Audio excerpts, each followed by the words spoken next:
ఈనాడు group సంస్థల అధినేత రామోజీరావు మృతి చెందినట్లు అధికారికంగా చెప్పడం జరిగింది. అయితే నిన్న మధ్యాహ్న సమయంలో తీవ్ర అస్వస్థతకు గురైన రామోజీరావుని నానక్రామ్ గూడలోని స్టార్ హాస్పిటల్కు తరలించడం జరిగింది. అక్కడ చికిత్స పొందుతున్న రామోజీరావు ని వెంటిలేటర్ పై పెట్టడం జరిగింది. అతను మృతి చెందినట్టుగా అధికారికంగా చెప్పడం జరిగింది.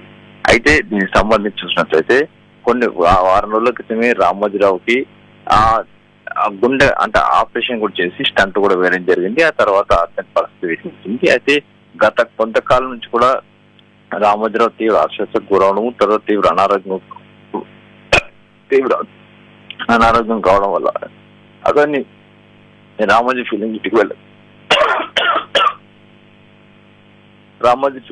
వెళ్ళకుండా ప్రస్తుతానికి ఇక్కడే కిరణ్ జూబ్లీస్ లోని కిరణ్ ఇంట్లోనే ఉంటున్నాడు. ఇక్కడే ఉండి ట్రీట్మెంట్ తీసుకుంటాడు.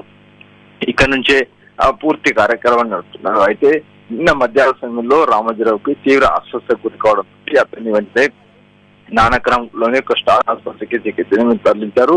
తరలించిన తర్వాత అతని పరిస్థితి విషమించడంతో రామోజీరావుకి చికిత్స వెంటిలేటర్ మీద పెట్టడం జరిగింది. వెంటిలేటర్ మీద చికిత్స వద్ద రామోజీరావు చనిపోయినట్లు కూడా అధికారికంగా చెప్పడం జరిగింది. అయితే రామోజీరావు మృతదేహాన్ని రామోజీ ఫిలిం సిటీ కూడా తరలించే అవకాశం ఉంది. అయితే గత కొంతకాలం తీవ్ర అస్వస్థతకు తీవ్ర అనారోగ్యం పొందిన రామోజీరావు కనీసం కదలే స్థితిలో మంచానికి పూర్తిగా స్థాయిలో పరిమితమై ఉన్నాడు. అయితే రామోజీరావు సంబంధించినట్లయితే మీడియా టైకూన్ కావచ్చు, లేకుంటే రామోజీ ఫిలిమ్స్ తో పాటు ఈనాడుతో పాటు ఈటీవీ లాంటి సంస్థలు కూడా ఏర్పాటు చేసి కొన్ని వేల మంది కూడా ఉద్యోగ అవకాశాలు కల్పించడం జరిగింది. అయితే రామోజీరావు ఇప్పటికీ మీడియా టైకూన్ గా ఉంటూ మొత్తంగా దేశవ్యాప్తంగా కూడా అన్ని సంస్థలు కూడా ఒక ఆదర్శంగా నిలవడం జరిగింది. రామోజీరావు సంబంధించి ఇప్పటికీ పూర్తి స్థాయిలో ఇంకా అటు కుటుంబ సభ్యులు ఇప్పటికీ బయటికి హాస్పిటల్ నుంచి ఇంకా బయటికి రాలేదు. వాళ్ళు వచ్చి కూడా పూర్తి సమాచారం కూడా చెప్తారని చెప్తున్నారు. అయితే నిన్న మధ్యాహ్నం నుంచి కూడా తీవ్ర ఆందోళనకు గురైన వాళ్ళ కుటుంబ సభ్యులు, ఆ మీడియా సంస్థ సభ్యులు వాళ్ళంతా కూడా అసలు ఏం జరుగుతుందన్న విషయంగా తెలియక అందరూ కూడా హైరాణ పడ్డారు.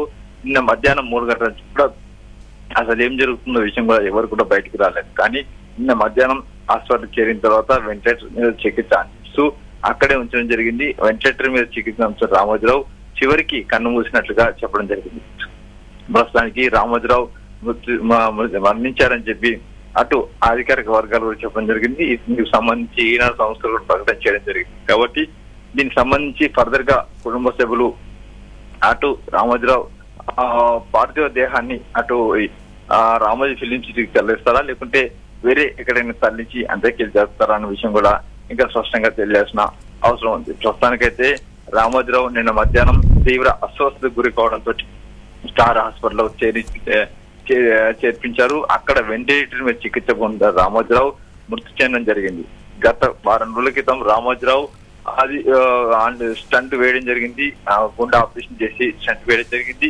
ఆ తర్వాత రామోజీరావుకు తీవ్ర అస్వస్థ గురి కావడంతో స్టార్ హాస్పిటల్కు తరలించారు.